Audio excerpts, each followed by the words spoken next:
सुचिश्री, तो जैसा कि आप सबको पता है, लोकसभा चुनाव होने के बाद उत्तर प्रदेश में 10 ऐसे विधानसभा है जहाँ पे उपचुनाव होना है। जैसा कि आप सबको पता है, उसमें से फूलपुर भी एक है, क्योंकि फूलपुर के जो पूर्व विधायक थे परवीन पटेल जी, अब वो सांसद बन चुके हैं, तो उनकी जो सीट है वो अभी खाली है। उसके लिए अब फूलपुर में भी उपचुनाव होना है। तो हम आपको बता दें, अभी हम फूलपुर के मीरकपुर गाँव में, और यहाँ पे जो बसपा के कार्यकर्ताओं की समीक्षा बैठक है, तो अभी हम समीक्षा बैठक में जिस भाई का हेलमेट बातचीत हो कुर्सी के नीचे छूटा हुआ है, आके ले लें। तो हम चलेंगे अंदर और आपको बताएंगे।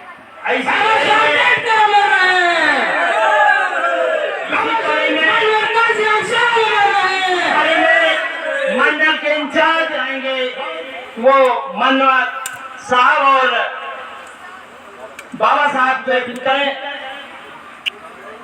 प्रजापति जी से चाहेंगे कि बाबा साहब मनोहर कांसीराम साहब को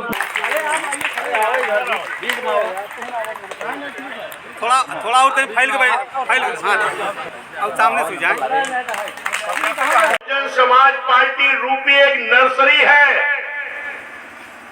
भले आप चले गए, फिर इस नर्सरी में शिवबरन पासी जैसे नेता फिर इस नर्सरी से बड़े बड़े नेता बनकर तैयार होने का काम करेंगे। बात दे करके आप लोगों के बीच में भेजे।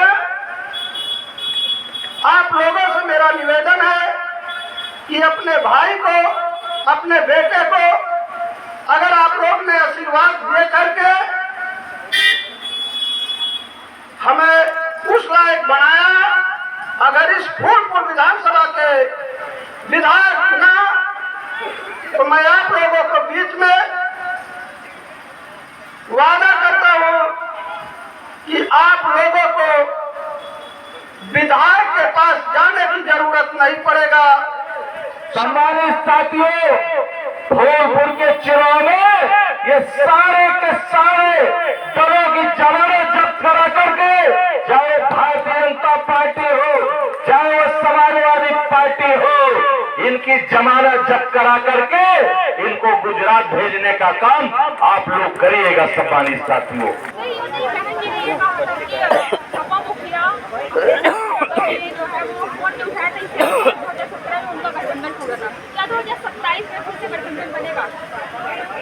देखिए, इसका निर्णय माननीय बहन जी, हम सभी लोग कार्यकर्ता हैं।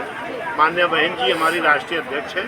बहुजन समाज पार्टी में जो भी निर्णय होता है इस प्रकार का, उस निर्णय को बहन जी लेती है। और जहाँ तक फोन उठाने का मामला है, 19 के चुनाव के ठीक बाद माननीय बहन जी ने ऑल इंडिया की बैठक दिल्ली में लेने का काम किया था, और उस मीटिंग में हम लोग भी मौजूद थे।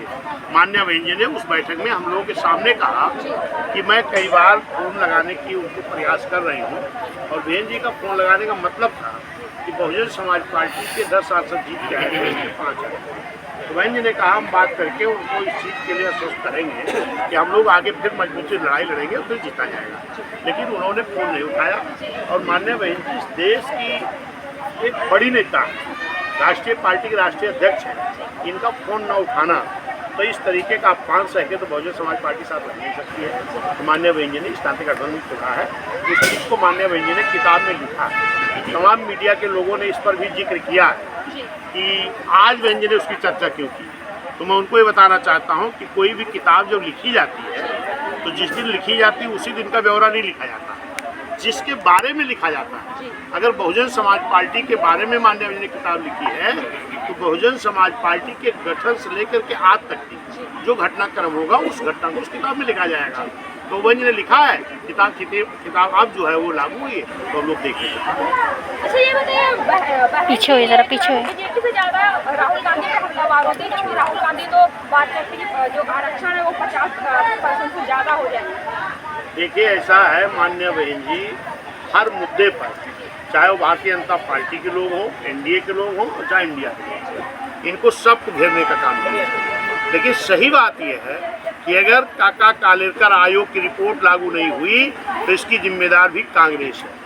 अगर मंडल कमीशन लागू होने में इतना दिन लगा, तो इसकी जिम्मेदार भी कांग्रेस है। जिनके बनाए हुए संविधान के बल पर इस देश को चलाया जाता है, डॉक्टर BR अम्बेडकर साहब को अगर 90 तक भारत रत्न की उपाधि नहीं मिली थी, इसकी भी जिम्मेदार कांग्रेस है। अगर बाबा साहब को संविधान सभा में ना जा पाए, बाबा साहब के खिलाफ उनके तजोड़कर प्यारों को लड़ा करके अगर बाबा साहब को हराने का काम किया तो वो भी कांग्रेस ने किया था।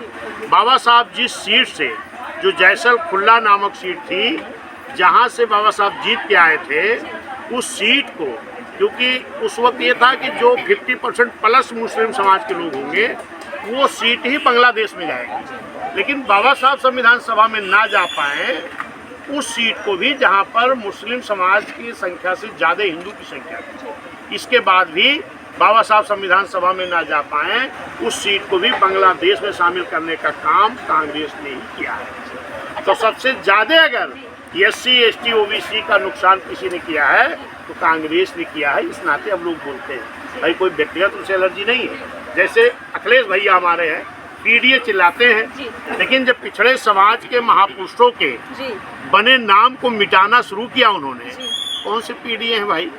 जब बहुजन समाज में जन्मे, पिछड़े SC में जन्मे महापुरुषों के नाम को हजम नहीं कर पा रहे, SC समाज की ठेकेदारी का आरक्षण खत्म कर दिए, बैकलॉग की भर्ती का रोक लगा दिए, हमारे SC समाज के जो अधिकारियों को वहीं प्रमोट किया उनका डिमोशन कर दिया, बिल फड़वाया, कौन से PDA काम करेंगे भाई? अच्छा सर, ये बताइए कि आपको क्या लगता है कि जो बसपा है वो उपचुनाव की 10 सीटों पर त्रिकोणीय मुकाबला कर पाएगी, बना पाएगी? देखिए, हमें तो लग रहा है कि अभी तक जिन पार्टियों के लोग बात करते हैं, अक्सर हम TV में डिबेट देखते हैं ना, तो वहाँ कहते हैं भाजपा सपा की लड़ाई। यहाँ भाजपा कैंडिडेट कौन है? आप यहाँ के पत्रकार हैं, आपको जानकारी होगी, भाजपा से कैंडिडेट कौन है यहाँ? और सपा से? और फिर आपके मीडिया के लोग दिखाते सपा भाजपा की लड़ाई है, जिसका कैंडिडेट ही नहीं है। जिन दल के लोगों ने अभी तक कैंडिडेट नहीं घोषित कर पाया, उनकी कौन सी लड़ाई? अभी तो बसपा के प्रत्याशी हमारे जो ये हैं शिवबरन पासी जी हैं, इकलौते प्रत्याशी हैं, अकेले दौड़ रहे हैं। तो वो जो लोग बाद में आएंगे वो तय करेंगे ना कि फर्स्ट और सेकंड पर कौन रहेगा। यहाँ तो फर्स्ट जीत करके जाके बहुजन समाज पार्टी के प्रत्याशी, आप सबके प्रत्याशी, आपके बीच के प्रत्याशी भाई शिवरन पासी जी यहाँ से जीत कर जाए। अच्छा सर, ये बताइए कि बहन जी उपचुनाव में रैली करेंगे?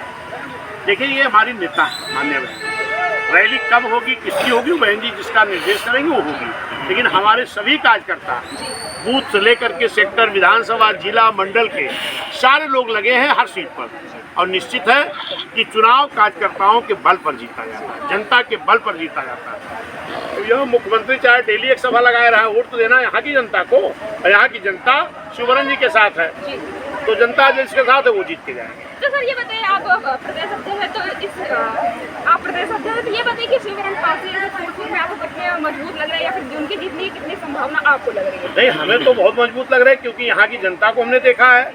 अभी हमें लगता है कि यहाँ मैं तीसरी बार आ चुका हूँ, तीसरी बार मेरी यहाँ सभा लगी है, और यहाँ तो हमें हर समाज के लोग बड़ी संख्या में इनके साथ दिखाई पड़ रहे हैं, और निश्चित है कि ये जीत करके चुनाव जाएंगे अगर इस तरह जन समर्थन मिल रहा है। तो जैसा कि हमने आपको बताया था, हम फूलपुर के मीरकपुर गांव में थे और यहाँ पे बसपा के कार्यकर्ता की समीक्षा बैठक थी। इसमें आपको बता दें, मुख्य अतिथि के रूप में प्रदेश अध्यक्ष विश्वनाथ पाल जी थे जो बसपा से हैं, और उसके बाद शिवरन पासी जी भी थे जो बसपा की तरफ से विधायक के लिए प्रत्याशी हैं। इसके बाद राजीव गौतम जी भी थे, और यहाँ पे बातचीत हुई है कि यहाँ पे उन्होंने बताया कि बसपा को किस लिए वोट करना चाहिए, और जो विश्वनाथ पाल जी उन्होंने अपील किया है कि भारी मतों से शिवरन पासी जी को जिताया जाए। अब ये तो वक्त बताएगा कि कौन जीतेगा और कौन हारेगा, लेकिन आपको बता दें कि जो जनसंपर्क है वो अभी जारी हो गया है बसपा का, लेकिन अभी जैसा कि आप सबको पता है बीजेपी और इंडिया गठबंधन ने अपना प्रत्याशी उतारा नहीं है, तो अभी देखने वाली बात होगी कौन जीतता है और कौन बनेगा फूलपुर का नया विधायक, ये तो वक्त बताएगा।